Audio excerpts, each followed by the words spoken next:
Hello students, today we will study electric dipole, part 4 of electric charges and fields, chapter 1st of class 12 physics. For previous parts, watch my videos in my YouTube channel. To get notification of all my new videos, please subscribe my channel. So students, सबसे पहले यहाँ पे मैं आपको what is electric dipole उसके बारे में बताऊंगा. An electric dipole is a pair of equal and opposite point charges q and q1 minus q1 separated by a distance 2a. तो यहाँ पे डायग्राम में आपको दिखाया जाता है कि दो पॉइंट चार्ज है minus q and plus q और they are separated by 2a. तो ये जो सिस्टम है, ये जो इसको हम लोग इलेक्ट्रिक डायपोल कहते हैं. By convention, the direction from minus q to q is said to be the direction of electric dipole. So this is from minus q to plus q. The midpoint location of minus q and q is called the center of dipole. Obvious जो दो point charge के बीच का distance है उसे centre कहा जाता है. That is clear. इसके बाद let's say the total charge on electric dipole is zero.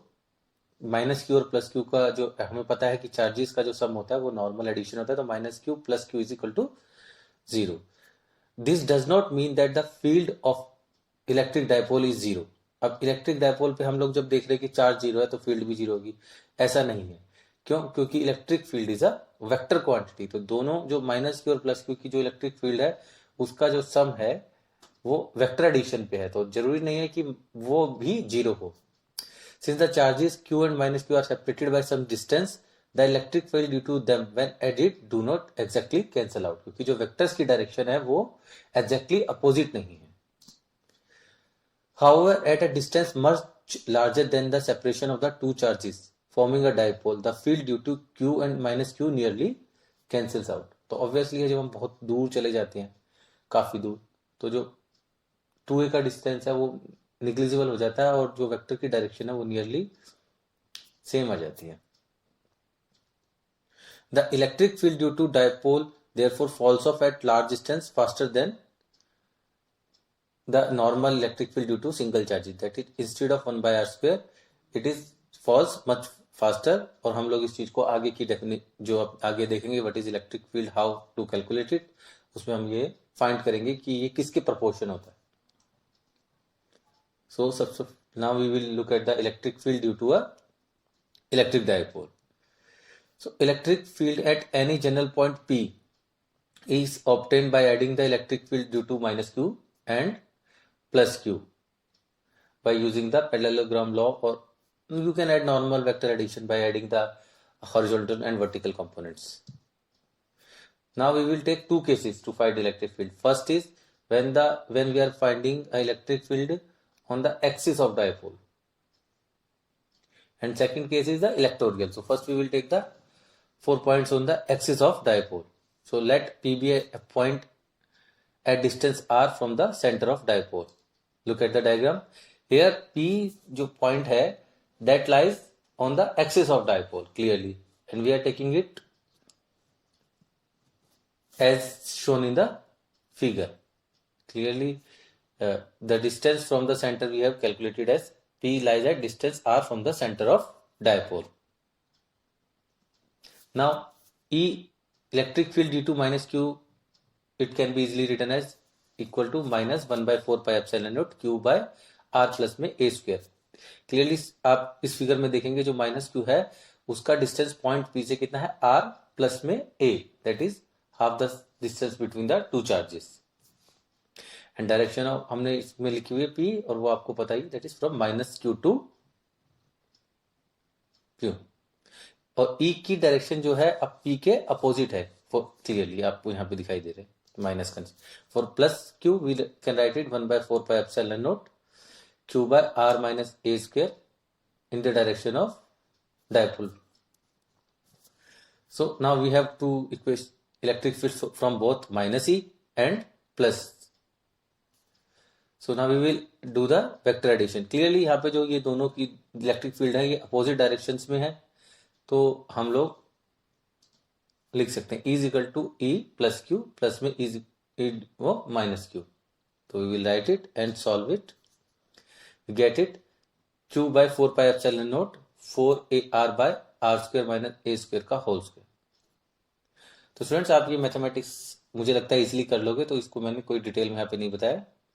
Now we will take the case when r is larger than a। तो इस केस में आप क्लियरली देख रहे हो कि जो r है वो बढ़ेगा, तो फिर नीचे जो है a की वैल्यू जो denominator R square minus A square को हम सिंपल आर स्क्वायर भी लिख सकते हैं। So we get it is equal to Q by 4 pi epsilon naught 4a by R cube.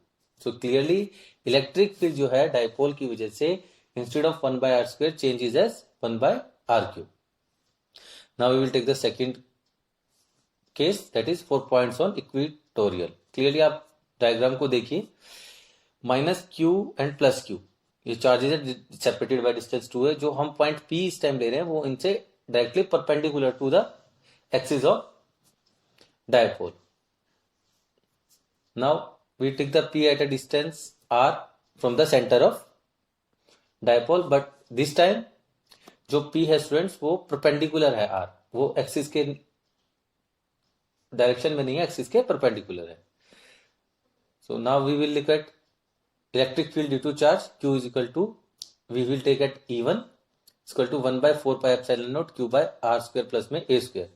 तो शायद आप डायग्राम में क्लियरली देखिए a और r यदि POA जो है आपका जो ट्रायंगल है दैट इज अ, उसमें आप क्लियरली देखिए बेस प्लस परपेंडिकुलर और हाइपोटेन्यूज का फॉर्मूला लगा के आप a और q के बीच का डिस्टेंस निकाल लेंगे, that is AP, that comes out to be under root of r square plus में a square। Now similarly you can find E due to minus q which is denoted as E2 equal to 1 by 4 pi epsilon naught q by r square plus में a square। और direction जैसे आपको diagram में दी हुई है यहाँ पे, इसलिए हमने ये सिर्फ मैग्नीट्यूड ही दोनों के लिखे हैं, डायरेक्शन आप देख सकते हो फिगर में ना। आपको थोड़े डायरेक्शन और इसके बारे में समझाने के लिए यहाँ पे अब देखिए हम लोगों ने जो एंगल थीटा लिया है that is angle PAO is theta, उसके अकॉर्डिंगली जो ईच पॉइंट P पे जो E1 और E2 है उनके दोनों कंपोनेंट्स को हम लोग डिफाइन कर सकते हैं। लुक एट द कंपोनेंट वाला हिस्सा आपको क्लियरली यहाँ पे दिखाता हूँ। एट पॉइंट P E1 के दो कंपोनेंट है, one is vertical that is E1 sin theta and other is horizontal E1 cos theta. Similarly E2 के दो कंपोनेंट है E2 sin theta and E2 cos theta. आप क्लियरली अगर आप diagram में देखेंगे कि E1 sin थीटा और E2 sin थीटा दोनों एक दूसरे के अपोजिट है, और क्योंकि E है और E1 और E2 दोनों सेम डायरेक्शन में है।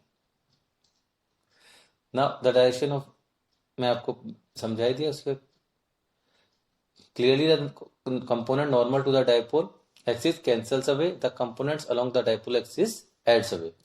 E1 E2 जो एक दूसरे के अपोजिट है और मैग्नीट्यूड E1 और E2 का सेम है तो इसलिए वो कैंसल्स हो गए। तो total electric field is opposite to P, we have E is equal to minus E1 plus E2 cos theta, can write it cos। अब cos थीटा की वैल्यू निकालने के लिए cos theta is equal to, आप लोगों को cos theta की value निकालना सबको पता ही है, that is base upon hypotenuse. तो क्लियरली आप कोई भी एक ट्रायंगल्स ले लीजिए और उसमें आप cos थीटा इक्वल टू आएगा a that is base upon hypotenuse that is r square plus a square under root of. Now we will put the value of a in the equation and we will get E is equal to minus 1 by 4 pi epsilon naught 2 QA by r square plus a square की power 3 by 2। So clearly students यहाँ पे E की direction again opposite to direction of dipole है। Dipole की direction minus Q2 plus Q है और E की बिल्कुल उसके अपोजिट है। Now again we will see at large distance that is r is much greater than a, we can write it E is equal to minus 2QA by 4 pi epsilon naught r cube। So E again is decreasing as 1 by r square, not as 1 by r, sorry, E is decreasing as 1 by r cube, not as 1 by r square। Now for r greater than a we can write for point axis and for equatorial। From above two equation, it is clear that dipole field at large distances does not involve Q and A separately. तो clearly आप यहाँ पे देखिए Q A है, denominator में A और Q नहीं है, और ऊपर जो है it is the product, it depends on the product QA. सो इस पॉइंट को लेते हुए हम लोग आज अभी एक नई डेफिनेशन अब डिफाइन करते हैं, that is dipole movement. The dipole movement vector P of an electric dipole is defined as P is equal to Q into 2A in the direction of vector P. So you can write it. Dipole moment is a vector whose magnitude is charge Q times the separation 2A. So clearly 2A is the distance between the pairs Q and Q minus 1 and the direction is along the line from minus Q to Q. In terms of P, अब हम P के terms में जो है dipole, अब जो हमारी electric field निकली है, अगर हम डायपोल मूवमेंट की टर्म्स से उन्हें लिखे, at a point on the dipole axis E is equal to 2P by 4 pi epsilon naught R cube, and at equatorial plane this is. Students ये जो दोनों हमने डायपोल मूवमेंट को डिफाइन किया है और ये इलेक्ट्रिक फील्ड है, याद रहे that is R is greater than A के लिए ये इक्वेशन बनती है. लेकिन डायपोल मूवमेंट तो हमारा हर एक सिंपल डेफिनेशन है, जिसको आप R is greater than A हो चाहे R is equal to A हो, उससे कोई फर्क नहीं पड़ता. लेकिन ये जो इलेक्ट्रिक फील्ड हम इसको लिखते हैं वो हम एट लार्ज डिस्टेंस लिख रहे हैं.